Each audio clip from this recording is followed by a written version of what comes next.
السلام علیکم ورحمۃ اللہ وبرکاتہ۔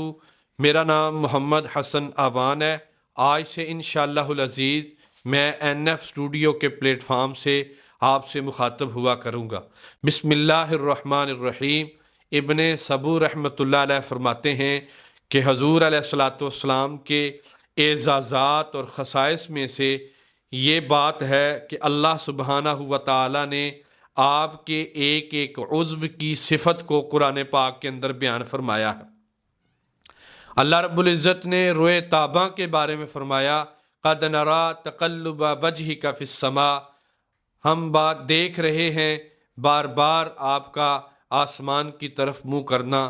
آپ علیہ الصلاۃ والسلام کی آنکھوں کے بارے میں فرمایا، لا تمدن عینیک، کہ آپ اپنی آنکھ اٹھا کر اس چیز کی طرف مت دیکھیں۔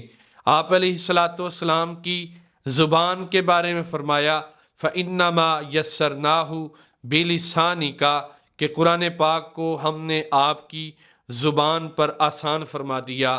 آپ علیہ الصلاۃ والسلام کے دست مبارک، آپ علیہ الصلاۃ والسلام کے ہاتھ مبارک اور آپ علیہ الصلاۃ والسلام کی گردن شریف کے بارے میں فرمایا، وَلَا تَجْعَلْ يَدَكَ مغلولۃ الی عنقک، کہ آپ اپنے ہاتھ کو اپنی گردن کے ساتھ بندھا ہوا نہ رکھیں۔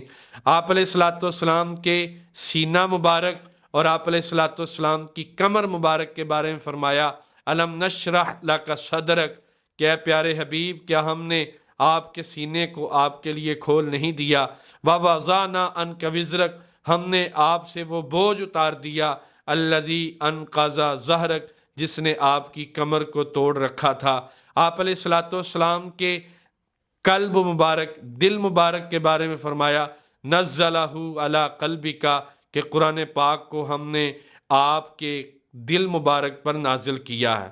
اللہ رب العزت ہمیں حضور صلی اللہ علیہ وسلم سے محبت نصیب فرمائے اور حضور صلی اللہ علیہ وسلم کی کامل اتباع نصیب فرمائے۔